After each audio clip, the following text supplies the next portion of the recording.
Happy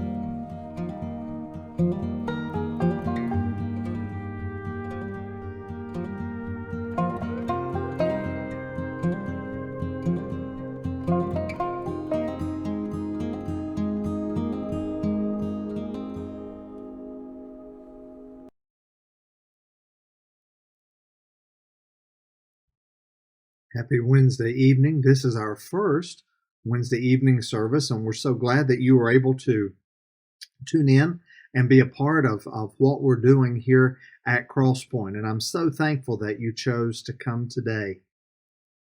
What we're looking at today is something that occurs this time every year in the life of the church. And the passage of scripture that we chose for our first time to meet together today is John chapter 13. If you want to turn your Bibles to John 13, we'll read that here in just a little while. But a lot of times we try to put our best foot forward. We try things that we believe will help us, and in times, despite our best efforts, no matter what we do, it doesn't seem to work. Robert Holmes wrote a book entitled God's Man, and he described a friend of his. And this particular friend, he went to visit him, and he was impressed with the way that he treated his family. He was impressed with the way that when he went into the house, that the man always complimented his wife. He shared with her about the day and how wonderful things were to come home to her, and she had the meal ready, and the kids were ready, and it was just a beautiful time. And after they ate together, the two gentlemen went off and shared some things. And he asked him, he said, "Why do you treat your wife so well?" And the man said, "Because she deserves it. I treat her this way because that's what she deserves." And he said, "If that makes her happier, then ultimately it helps me." And so, impressed by this visitor decided to go home, and he was going to attempt to implement some of the things that he had seen happen there. And so when he went in and looked at his wife and said, "You look wonderful, dear. So glad to be home. So glad to be here with you." And he thought, just for good measure, I'm going to share with her that I am the luckiest guy in the world. And I'm so happy to be married to her. And when he said all of this, suddenly she began to sob uncontrollably. She began to cry, and she said, "It's been a terrible day." She said, "What a day this has been." She said, "Billy got in a fight at school. The refrigerator quit. All the food was spoiled, all the groceries that we bought, and now you come home drunk." No matter sometimes our best efforts, people will take it to places that it's not meant, and take it to places where we really don't want it to go. He tried to love her. He tried to share the best for her and to make her feel loved, but didn't quite work out. And I know that while we're facing the corona diaspora and the coronavirus issues that are going on all around us, please know that we have an opportunity to demonstrate the love of God. We have an opportunity to demonstrate what Jesus shared with us in John chapter 13. This is the first time in 30 years that this congregation has not participated in communion and feet washing the week prior to Easter. And while I lament that and it makes me sad, I want us to also know that the ordinance of feet washing, like the ordinance of baptism, it's what it represents in our lives that is key. It's what it represents inside each and every one of us. While it does make me sad that we're not able to participate in those two ordinances, what makes me even sadder is if the ordinance of feet washing, becoming a servant, doesn't become a lifestyle for each and every one of us. You see, what does love look like? What does love look like? How do you love people in such a way that, no, they don't think you're drunk, but they see the love of Christ in you? How do you love people in such a way that they really begin to see the change that Christ makes inside of each and every one of our lives? How do they see that demonstrated in the life that you live? John chapter 13, beginning at verse number 1. It says, "Now before the feast of the Passover, when Jesus knew that his hour had come to depart out of this world to the Father, having loved his own who were in the world, he loved them to the end." How did Jesus love them?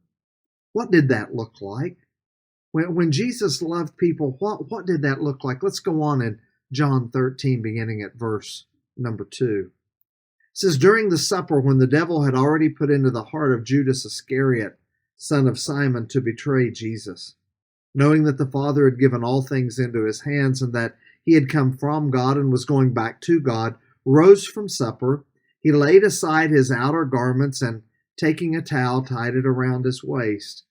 Then he poured water into a basin, began to wash the disciples' feet, and to wipe them with the towel that was wrapped around him." Let's stop right there. Jesus loved his disciples by serving them. Jesus literally got to the place to where he was willing to wash the disciples' feet. Jesus had all authority. He had all things under his feet. Jesus had everything that he ever would need. But yet that same Jesus reached down and washed their feet. Jesus had the place of honor. He had the place of power. And yet he took the place of a servant. He took the place of a servant. So many times people who have done amazing things in the kingdom, one of the things you see about them is their servant heart. The late Bill Bright, who founded Campus Crusade for Christ, one of the stories is shared about Dr. Bright, how they were on a mission trip, and he was there sharing and teaching, and everybody decided to come in, and the beds were bunk beds, and they were talking about, who was going to sleep where. Well, Dr. Bright beat everybody back to the dormitory where they were staying. And he climbed up on the top bunk, faced the wall, and he went to sleep. Others came in that evening, and they were talking about where they wanted to sleep and which one wanted where. And they saw that Dr. Bright went out of his way to climb up to the top and to be someone who was going to be a servant and gave someone else the bottom bunk. You see, the streets were dusty and they were dirty. Animals were the main mode of moving goods from place to place. And the shoes that the people wore were sandals, no socks, no stockings of any kind to protect your feet. And so when you traveled, your feet, they got very dirty. And because your feet were dirty, a host would often provide a servant to be there to wash people's feet when they arrived. And if no servant was available, then the lowest person of the group got that place. Now, when you picture the scene of the Last Supper and you see Jesus and the disciples, we have to get the Leonardo da Vinci picture out of our mind where Jesus is in the middle of a long table and they're all seated there. Most of the tables at this time when people would come together for an important meal like this were they were U-shaped. And as you started on this end of the table, the person who was next important to the or really important to the host sat first, then the host, and then they moved on around the table to the least was on the other end of the table. And when you begin to look at this setting, you begin to see where people were seated at that table. One thing that jumps out at you is Peter was at the other end of the table. Peter, that one which had been involved in so much, that one had been a part of everything that was going on, he was the guy that Jesus had relied on. He was the guy that had given up so much to be there with Jesus, yet he was down at the end of the table. When you get into Luke's gospel and move a little bit away from John's, you discover that Peter motioned to John, and I figure Peter wasn't happy with his position. I figure Peter wasn't happy with where he had found himself, and because Peter wasn't happy with that place, he got John's attention and kind of wanted to know what was going on. And Jesus, I'm sure, called all that activity that was there. And then Jesus gets up from the seat of honor, takes off his outer garment, wraps a towel around him, and he begins to wash the disciples' feet. And by the time he gets around to Peter, Peter's had some time to process. He's had some time to think about what his role was supposed to be that night. I wonder sometimes if Peter had been obedient to what Jesus wanted to teach him that night, would we even have Jesus doing this? Yet Jesus did this, and I think that's why when he got to Peter, Peter said in verses 8 or 6 through 8, he put it this way when it said he came to Peter and he said, "Lord, do you wash my feet?" Jesus answered, "What I am doing you do not understand, but afterward you will understand." And Peter said, "You will never wash my feet." I believe the weight of what Peter was supposed to, now all of a sudden Jesus was doing it. I believe Peter also was embarrassed. I believe he was embarrassed. And then Jesus said in the last part of verse 8, he said, "If I do not wash you, you have no share with me." You can't share in what I'm doing. You can't share in what I'm being a part of. You can't share in all the connections and the things that I'm doing.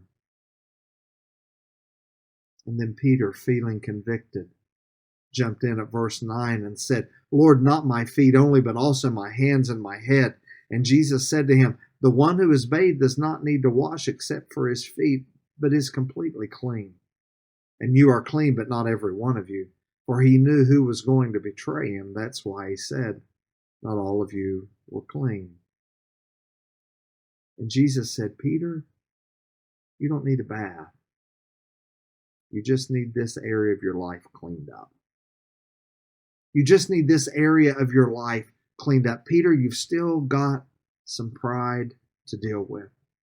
You've still got some pride that's going to tear you down and hold you back from being the man that I created you and have called you to be. Peter, there's some more washing that needs to take place." And Jesus showed his love for Peter. He showed his love for us.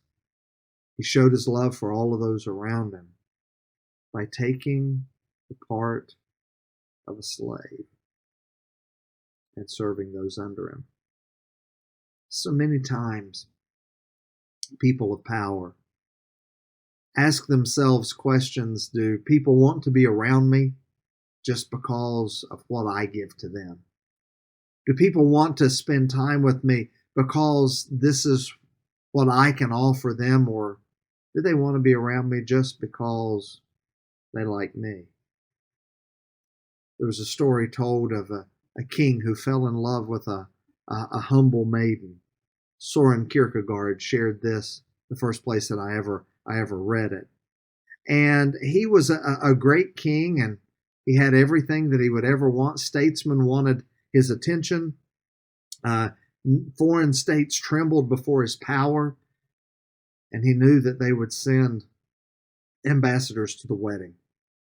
And he realized that if he said to couriers who would travel around, "Your Majesty, you can have anything you want," and the people who were there that he trusted, he asked a question. And he said, "Do you think this young maiden loves me for me or what I can do for her?" And his trusted advisors said, "Your Majesty, you're about to confer a favor upon a maiden for which she can never be sufficiently grateful her entire life." And that created a problem for the king. Created a problem because even if she wanted to come to be with him, he would never know for certain if she loved him for him. So he wrestled with this. And he was troubled by his thoughts. Finally, he decided if she could not come up to his high station, he would go to hers. And he would give up everything. Everything he could offer her, everything he could show her, everything he could give to her. All of that would become nothing. And all he could give her was himself. The trappings of power, the fame, all he could give her was his love. That's what Jesus did for Peter that night. And that's what Peter does for us. Peter did that for you. He did it for me. Philippians 2:6-8 says, though he was in the form of God, meaning Jesus, he did not count equality with God a thing to be grasped, but emptied himself by taking the form of a servant. Being born in the likeness of men, and being found in human form, he humbled himself by becoming obedient to death, even death on a cross. That night, Jesus laid aside the trappings of being the host, being the one in position to wash Peter's feet. He became one of us so that we could see just how much he loved us. And then in John 13, beginning again, verse number 12, when he had washed their feet and put on his outer garments and resumed his place, he said to them, do you understand what I have done to you? You call me teacher and Lord, and you are right, for so I am. If I then, your Lord and teacher, have washed your feet, you also ought to wash one another's feet.